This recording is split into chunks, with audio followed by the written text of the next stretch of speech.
By the year 2267, Earth has become uninhabitable due to ecological collapse, and humans now live in overcrowded space stations orbiting Earth. Those who had enough money fled to the planet Rhea, where they could start a new life. Laura wants to join her sister Rhea. Thus she takes a job on the cargo ship Cassandra as a crew doctor for money. The trip to station number 42 would take 4 years to get there and another 4 to come back, so the crew would go into cryosleep and wake up one person at a time for 8 months to keep an eye on things. Before leaving, Laura sends one last video message to her sister, which will take years to reach Rhea. When she boards the Cassandra, Laura meets crew captain Lekra, First Officer Lindbergh, System Administrator Yoshida, Perkoff, and Wesbuki. There is also Decker, a sky marshal sent by the government because recently, the ships have been attacked by the Machine Strikers, a radical neo-Luddite group who are against living inside the machines. Their leader, Bruckner, is still on the loose after bombing some stations, so they have to keep an eye on him.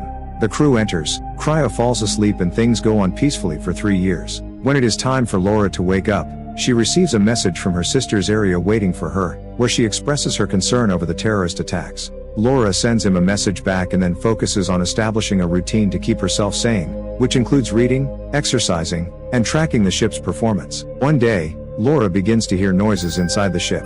She follows them to the cargo bay, where she suddenly panics when she hears something bang on the door. Laura runs away in shock to bump into Decker, who reveals that he was automatically woken up when the system detected someone entering the cargo bay, which is prohibited. Laura tells him what happened in a hurry to wake up Lekra because the rules say the captain must be around during unforeseen events. Once Lekra wakes up, the three of them investigate the cargo bay and find the astronaut's suit dumped on the floor. Lekra wants to believe the air pressure tosses them, but then he checks the system logs and finds several illegal accesses during Laura's shift. Afterwards, the trio suit up and enter the containment zone, leaving a metal plate on the gate to keep it open. They split up to look for clues and Laura ascends to the upper area, which has dangerously narrow bridges to walk through. Suddenly Laura is informed of something falling.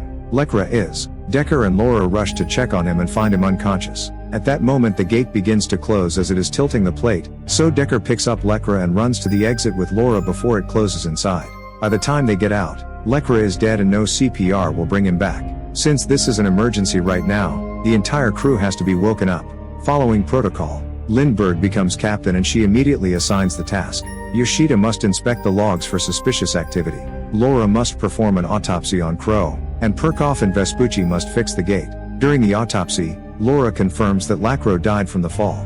She also discovers one of her eyes as an implant. He and Decker connect the eye to the computer and examine the recording of Lacrosse. In the final moments of their shock, Lacrosse finds an open containment unit with a biohazard warning on it, which makes no sense as they are about to transport construction materials. While Perkoff and Vespucci discover that the gate gear is somehow broken, Laura and Decker return to the cargo bay and use the Lacrosse badge to check the containers. From video, they go deep inside and find all the units connected by thick pipes. A closer look reveals a big surprise. There are sleeping humans inside all of them. They call Perkoff and Vespucci to help move a unit with a baby out of the bay, which creates an alert in the system and all units begin moving.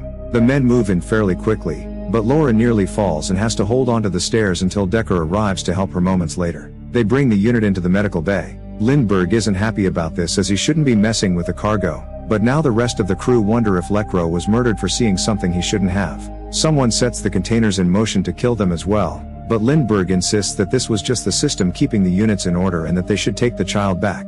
Decker reminds her that this is a murder investigation and that Laura is to make a full inspection of the child. Scans confirm that the girl is in cryosleep, but she can learn nothing more as Tank is jamming her machines. Laura asks Decker for help, and he uses a special program that will open the unit's digital lock in a matter of minutes. Meanwhile, Lindbergh asks Yoshida to investigate Decker, thinking something is wrong with him. In the cargo bay to cough and vest, Butchie begins to hear strange noises coming from inside. Once the container is finally unlocked, Laura takes a closer look at the child and discovers that the girl's spine has a proven virtual reality connector, which Laura has never seen before. Decker wants to disconnect her, but Laura refuses because it could cause irreparable nerve damage. Reluctantly, Decker understands and asks Laura to keep this secret for now. Later, Laura sends another message to Ariane, telling him about her findings and complaining about how long the messages take to arrive. Meanwhile, Yoshida tries to access Decker's file, only to be blocked 20 minutes later. Laura is shocked to receive a message from Ariane so soon.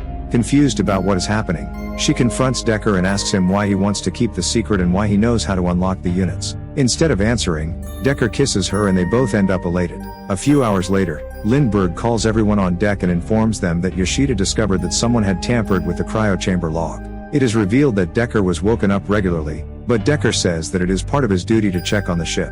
From time to time, Lindbergh suspects he is a lacrosse killer and tries to arrest him, causing Decker to try to defend himself. Yoshida and Vespucci manage to overpower him, but Decker is hurt in the struggle and Laura asks them to be brought to the medical bay to avoid blood contamination.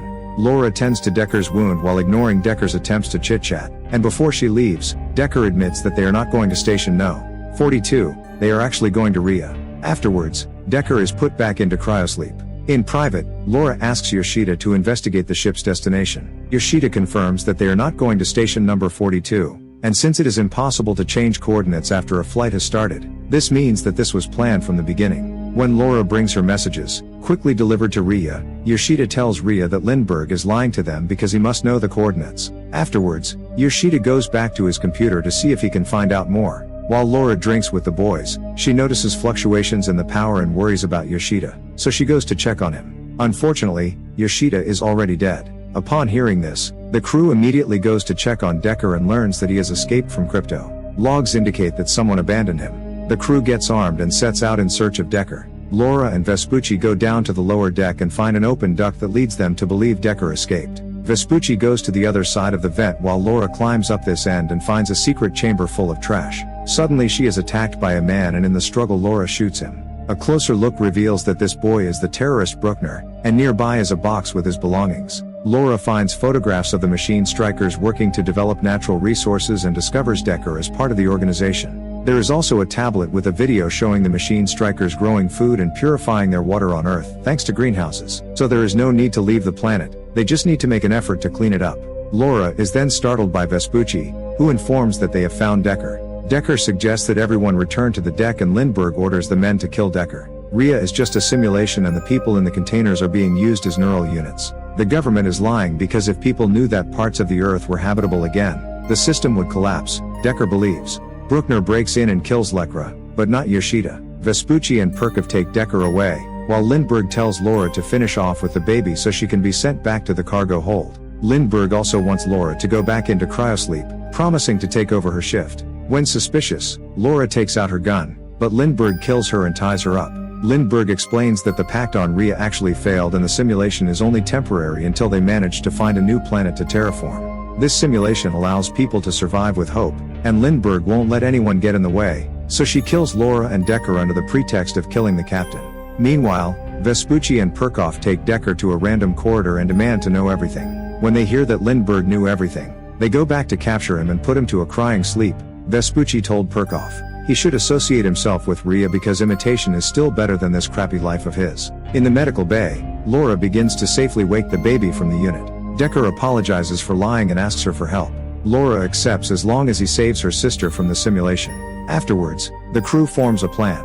They will end their journey at station number 42 as the simulation is held there. So Decker connects Laura to the system to send a message with the truth back to Earth. Then they'll blow up the antenna. For the next few days, Decker and Laura spend their private time together, and Decker tells Laura how nature has reclaimed every place on Earth. When they finally reach station number 42, they are delayed by the delivery of the cargo, which takes them 30 minutes to deplane. Laura learns that the baby is awake and wandering, so she has to quickly get him back to his room to keep him safe. Cuff and Vespucci secretly work against the plan because they want to align themselves with Rhea, and they will need Lindbergh's badge to do so. Vespucci burns his hand with cry liquid to remove it from the tank, while it takes 10 minutes instead of 30 for Cuff to reprogram to unload the cargo. Imitation. As the system prepares for delivery protocol, it wakes up Lindbergh. Meanwhile, Decker goes on a spacewalk to plant explosives on the station's antenna before going in search of Ariane's container. Luckily finding it early, Laura decides to join him, but her suit begins to malfunction and Decker has to catch her before she can get away. Decker explains to Laura that the units cannot simply be unplugged without killing the people inside, so Laura asks to stay connected to the simulation to visit her sister and send a message. At that point, the ship automatically starts delivering the goods, meaning they only have a few minutes left before the ship begins its journey back. Decker connects Laura to Rhea, and Laura is shocked to see the most beautiful forest she has ever seen appear at a nearby house. Laura reunites with Ariane and her children and weeps for destroying their happiness. She escapes into the woods and records a message for Prithvi explaining the truth behind Rhea, just before Decker wakes her up with bad news. As the cell unit of Laura's jetpack is broken, Decker gives her meaning. Only she can return to the ship. Laura doesn't want to leave without him, but Decker reminds her that she must protect the children as the only evidence they have is her. Suddenly, the ship's thruster kicks in, sending the two away from the station. Decker uses this push to let go of Laura and blast away into space. A heartbroken but determined Laura uses a jetpack to safely enter the ship just before the station's antenna explodes. As the ship goes into autopilot mode to resume flight, Laura goes looking for the girl and bumps into Lindbergh. A fight ensues between the two women, and when Lindbergh grabs an axe, she accidentally breaks a gas tank. Laura uses this to push Lindbergh into an airlock, trapping him there. The airlock exit then opens and Lindbergh is ejected into space. Later, Laura looks for the baby and finds it eating peacefully. They both begin a new routine for traveling back, while Laura's message arrives at stations around Earth, revealing the truth to the people. If you like this video, hit the like button and don't forget to subscribe and turn on notification, so you can see more videos like this. Thanks for watching.